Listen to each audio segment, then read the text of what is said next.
Attention, once spent, becomes time, and time never returns. Every platform, advertisement, argument, and manufactured outrage wants a piece of your mental territory. They do not need to defeat you directly. They only need to keep you distracted long enough for your ambition to starve. A distracted man destroys himself quietly. He delays his work, weakens his standards, and mistakes constant stimulation for a meaningful life. Machiavelli understood that the easiest kingdom to conquer is one whose gates are left unguarded. Your mind is that kingdom. Every voice should not be allowed inside. Every trend does not deserve your reaction. Every problem is not yours to solve. Every opinion is not worthy of emotional energy. You must become ruthless about what receives access to your thoughts. The world will call this coldness because the world profits from your availability. But a man who is available to everything becomes powerful at nothing. Begin by observing what repeatedly steals you. Perhaps it is your phone. Perhaps it is the need to check who viewed, replied, praised, or ignored you. Perhaps it is endless entertainment disguised as recovery. Perhaps it is the habit of monitoring people who no longer belong in your future. Whatever it is, stop calling it harmless. Anything that repeatedly separates you from your mission is not harmless. It is a rival, and rivals must be handled before they become rulers.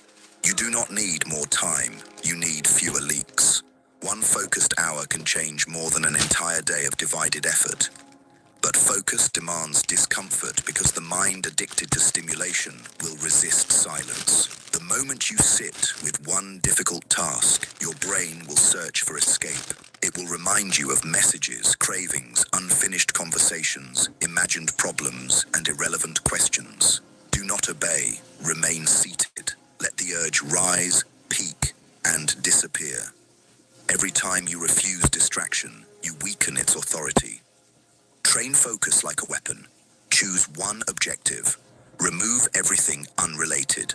Work until the mind stops begging for novelty and begins entering depth. At first, you may only hold concentration for a few minutes. That is not failure. That is evidence of how badly your attention has been fragmented. Rebuild it deliberately. 10 clean minutes become 20. 20 become 40. 40 become an hour in which the outside world no longer exists.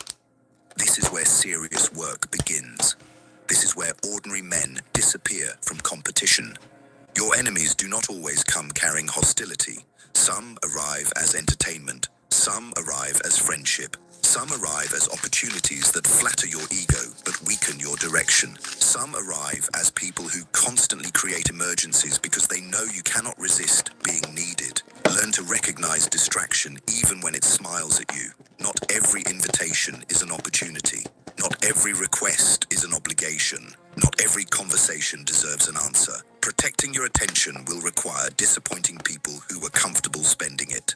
Comment: my attention serves my purpose. Write it as a warning to every distraction that once controlled you. Your attention is not public property. It is not a reward for anyone who demands it loudly. It belongs to the mission, the body you are building, the skill you are mastering, the future you are designing, and the people who have earned your presence. Give it with intention. Withdraw it without guilt when it is abused. You must also control what you repeatedly think about when nobody is present. External distractions are obvious. Internal distractions are more dangerous. Regret can consume hours. Fantasies of revenge can become another form of captivity. Imagined arguments can exhaust you before the day begins. You replay disrespect, betrayal, and failure because the mind believes repetition will create control. It will not. You are feeding events that no longer have physical power over you. Starve them. When an old memory enters, do not wrestle with it. Observe it, take the lesson, and return to the present command. Ask, what action is available now? This question breaks the spell of useless thinking. You cannot change the betrayal, but you can strengthen your boundaries. You cannot recover wasted years, but you can stop wasting this hour.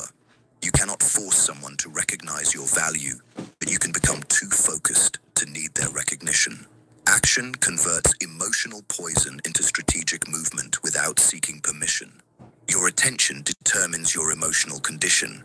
Focus repeatedly on what you lack, and you will feel powerless. Focus on what must be built, and your energy becomes directed.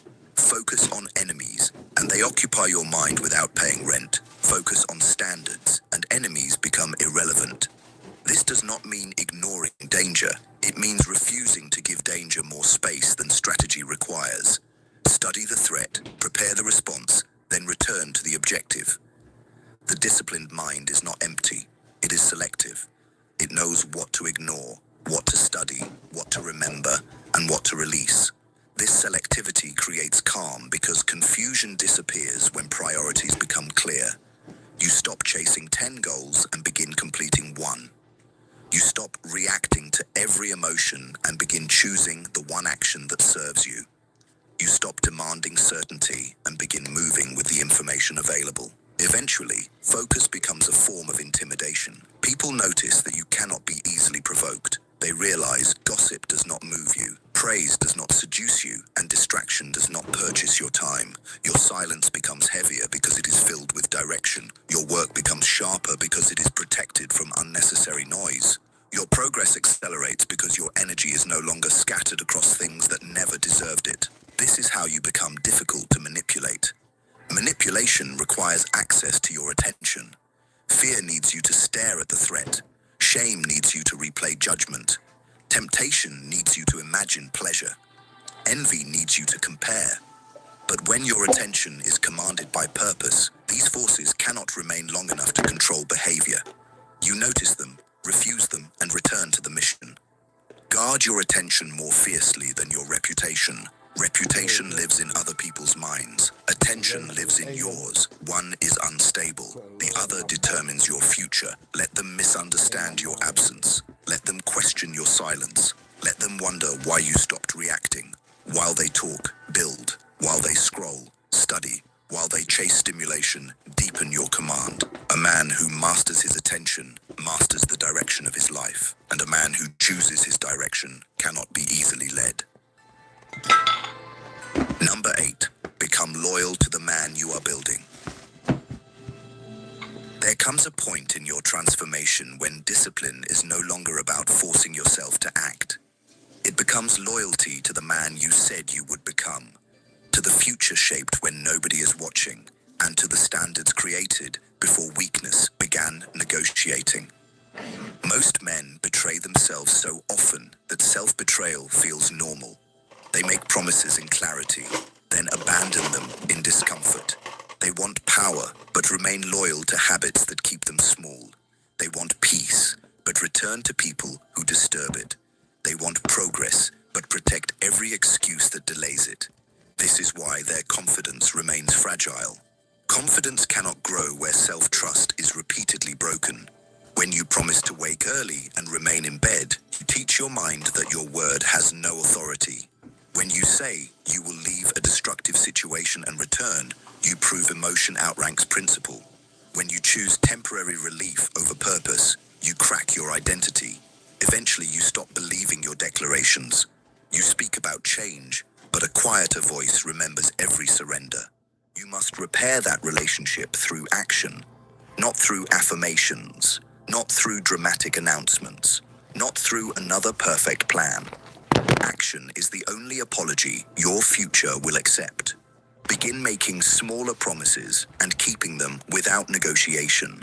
Choose a time to rise and rise. Choose an hour to work and protect it. Choose one destructive habit to remove and remove it completely. Your mind does not need more speeches. It needs evidence that your command can be trusted.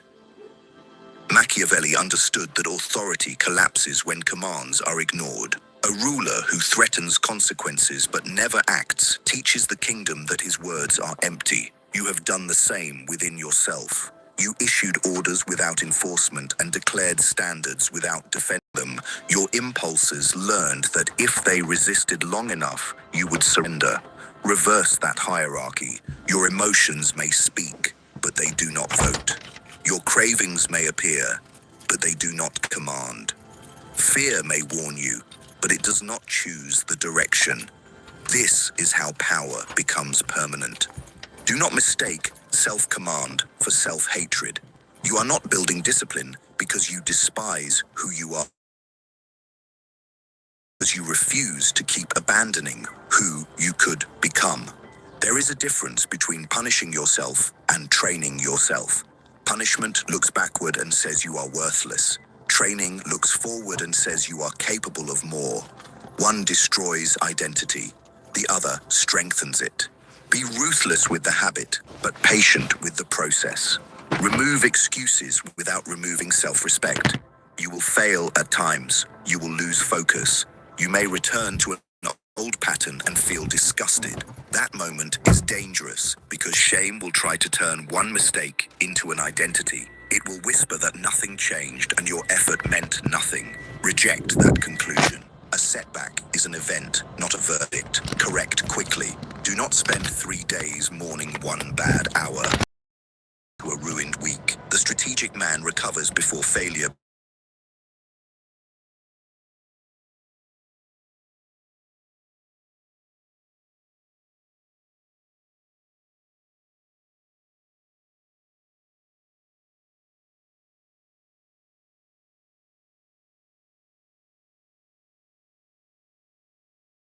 Too close.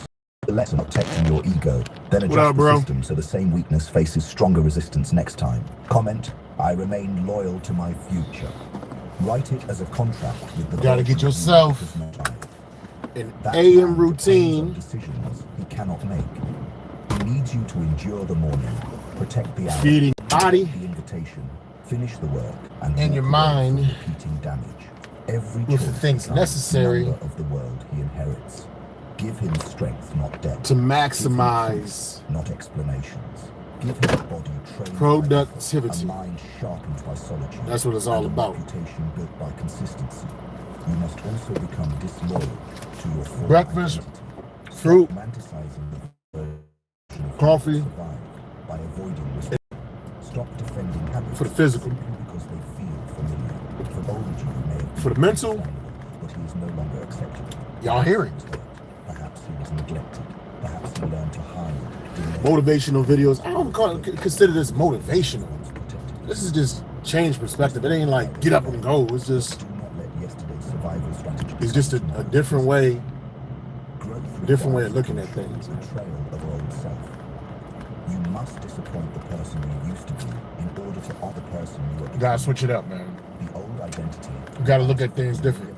You know? Familiar people, familiar excuses, and familiar. If you want to elevate, well, you're gonna be like transformation, that person right there. You don't want to be that. You know what I'm saying? You don't want to be that. That's the person that just gave up on life. Gave into their whims. Gave into the pressure. Gave into the desire. They will remind you of your failures. And it became a zombie, man. And speak to you as if nothing has changed. Hoping that people would have pity on them and just give them stuff. Do not explain the transformation. Demonstrate it. When they expect anger, remain controlled. To further perpetuate their zombified state. When they expect you to chase, let distance. Nah, man. When they expect surrender, hold the boundary. I want better out of life. Identity becomes believable when old triggers no longer. And I would hope that you would want better out of life too. This is where many men fail. They change in my apologies to those that follow me. And perform the same routines to remain accepted.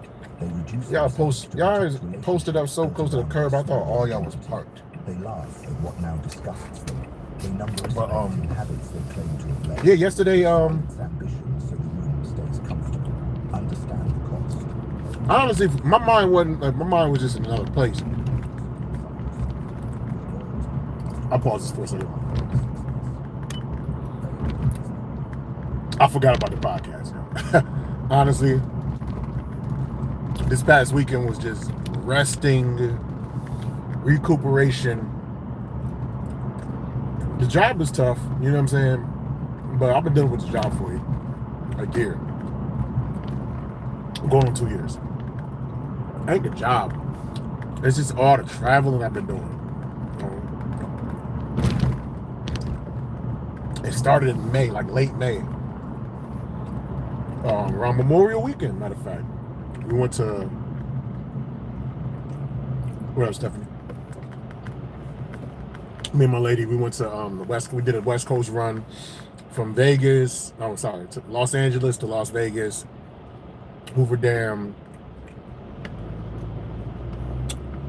Grand Canyon, Mount Zion. You know what I mean? And then like literally 10 days after that, we went to Burlington, Vermont. No. It started in Atlantic City, then the Vegas, the West Coast run, and then after that, we went to Burlington, Vermont, and Canada for the 4th of July weekend. And this past weekend, we were supposed to go to. I had a gig in Maryland, but it wound up being really, really, really bad thunderstorms. They had like tornado warnings. You know what I'm saying? So I did nothing. This past weekend, it was just about resting and recuperation, and even just getting back from the Canada trip, and I just found myself like going to bed like 7:30, 8 o'clock tops, just on a daily, like a weird daily basis, and then waking up like 2 in the morning, because I only require about 6 hours of sleep, but my body was just like, listen, man, you're doing too much. It's time to recharge. Now, every year, as a ritual, you know what I mean, I always go to an amusement park. That's just what I do. That's a part of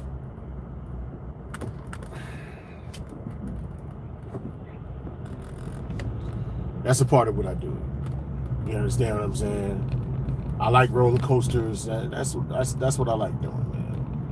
And but my lady don't.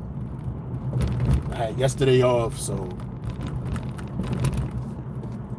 the plan was to take my sister to the amusement park, but it just didn't work out. You know, she wasn't feeling too well, so we just decided to eat, and I visited other family members, which was cool. You know, I could stand to visit my extended family a little bit more often, see how they doing. You know what I mean?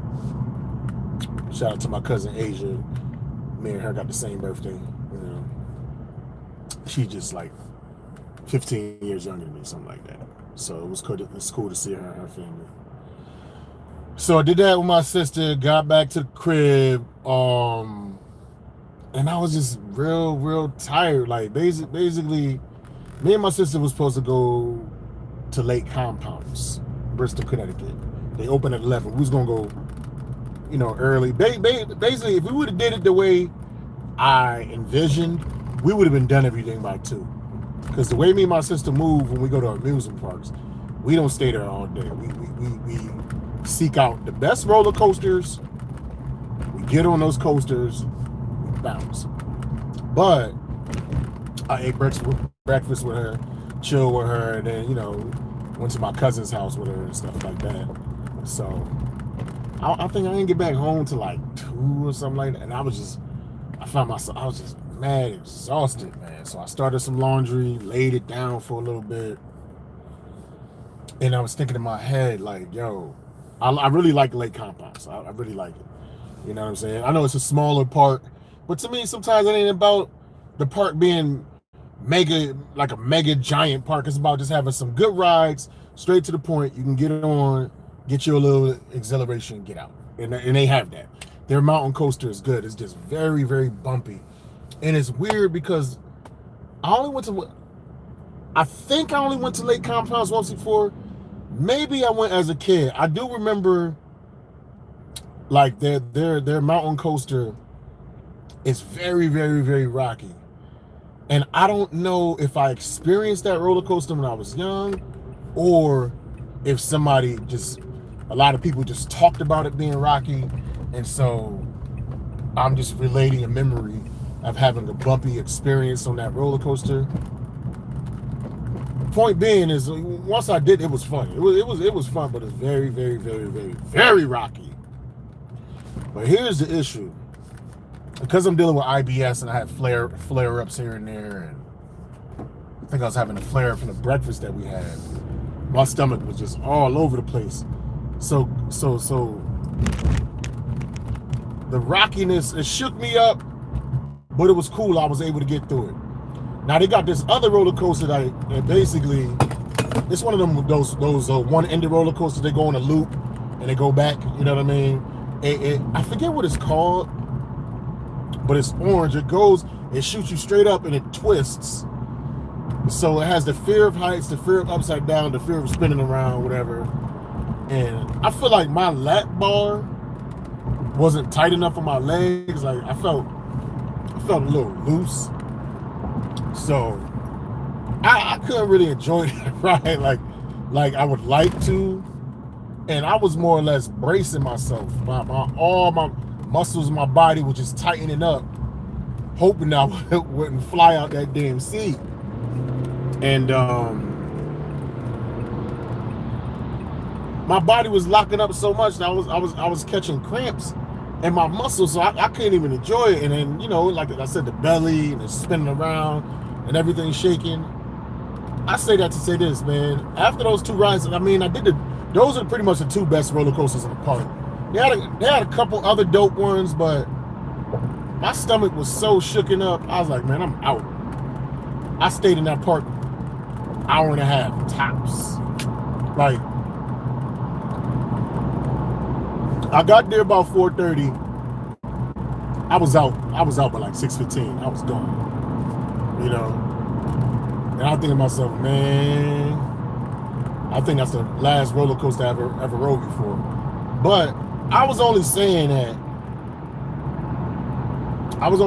because just how I felt, because my stomach was queasy. If anything, man, just don't eat nothing before I go. If I go, I'm going again. I gotta go to Six Flags New England. They got a new roller coaster. I gotta go there. Even if I go after work, I'm going. You know what I'm saying? That place is close to my job. You know, so it's not a hassle of getting there. Whereas Lake Compounds is in Bristol. My job is in Springfield, so I use up all my, like, not all of my PTO, but like a lot of my PTO. So to take time off just to do something like that would be extremely frivolous, especially considering all the time I've taken off this year for various vacations. You gotta let that build up. So yeah, I'm done with Lake Compounds for this year, but I'm still going to Six Flags. That's going down. That's going to happen. But you know, you just get to certain points in life, if I've learned anything, where you know you can no longer do certain things anymore, or certain things just aren't as easy, or you just need more preparation. And I never thought that my stomach issues would affect or be an issue when on roller coasters. Hey, just gotta take care of myself, that's all. Continue to put love in your body. This is the new normal, man.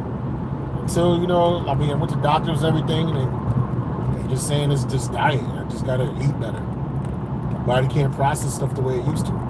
I got a banana, or what am I eating? And I got like a fruit medley of cantaloupe, melon, watermelon, you know, the nasty stuff, and a little bit of pineapples.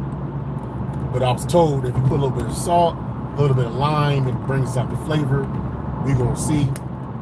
Put love in your body, but you know, the goal is to put more positive stuff on the inside, so I can get more of a positive reaction when everything is converted. And I ordered some stuff to hopefully clear out whatever parasites that's in my intestines. You know what I mean? There's something there that's consistent, man. If this been going on for like 3 years, and really 5 years, and it improves here and there, but it's like, yo, man, for this to keep just being an issue like this, you know, I'm just game for trying different things to get more comfort. You know what I'm saying? Put love in your body. But my apologies. I said all that to say this. I just totally forgot about the podcast. Like, my brain was just somewhere else. I mean, at 4:30, I was at the park. Yeah, I could have had on my Meta glasses and been talking to you guys and looking crazy because I was a 47-year-old man by myself in an amusement park. But I've been rocking going to amusement parks by myself forever. Like, a lot of times I just like doing it like that. I don't gotta worry about nobody complaining. I don't mind waiting for rides. I don't. To me, that's part of that's a part of the experience. The anticipation and the build up before you finally get to the crescendo. Watching people have fun, hearing all the conversations. Like this one kid, like he was just so psyched. He said, "Hell yeah, this is the next one." You had to be like 12 years old, but just to see that joy and happiness and excitement, man, just reminds me of when I was a child and my only responsibility. A child's only major responsibility is to get good grades. That's the only thing they have to do. It's crazy, man. Yeah, you got to do stuff like bathe and stay clean. But I mean, you know, from a business standpoint, the only thing a kid got to do is just get good grades. And if you get really, really, really good grades, they pay for your education.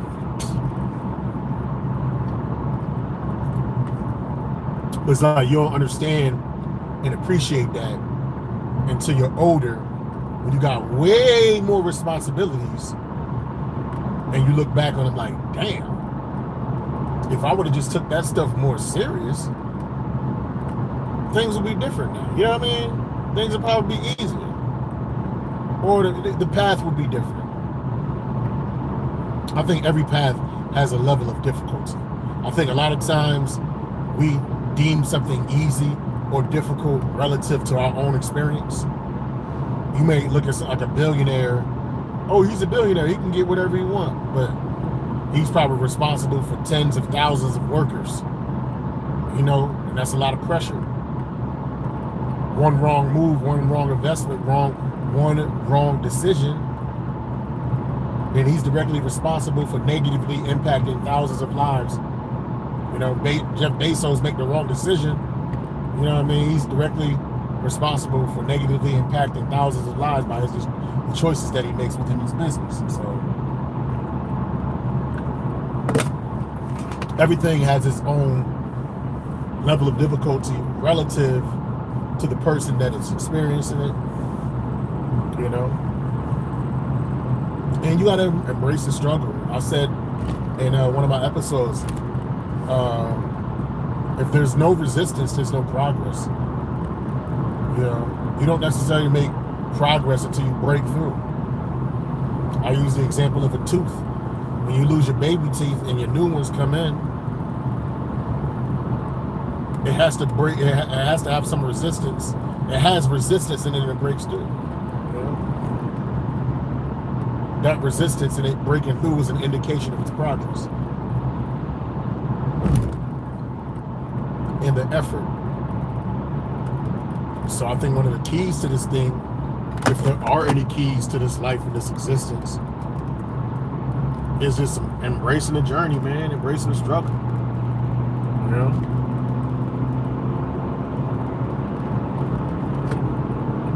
Appreciating the whole movie. Appreciating the opening credits, the opening song, the opening scene, the build-up, the middle, the crescendo, the end, repeat cycle over and over again. You know? That's what it's about.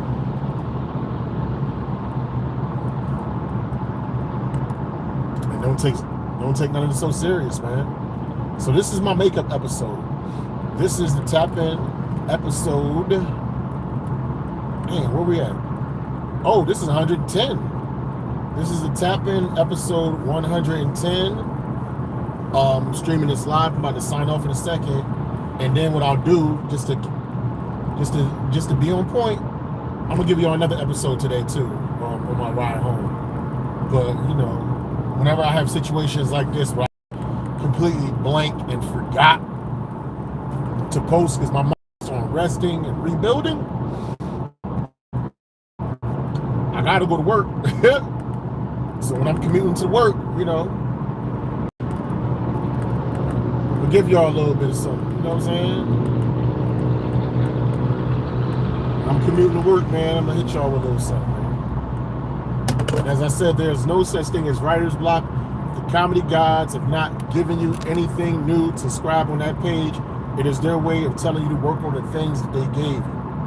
Stay away from the gossip, stay away from rumors, stay away from the nonsense, stay away from the negativity, stay away from the foolishness, focus on the funny and lead with love, because life is not something that happens to you in spite of you. Life is an experience for you to behold, get to behold it. That being said, I'll see y'all later on today. Y'all have a productive day, night, evening, year, reality, whatever it is, whatever situation you're in, I hope it be great. Peace.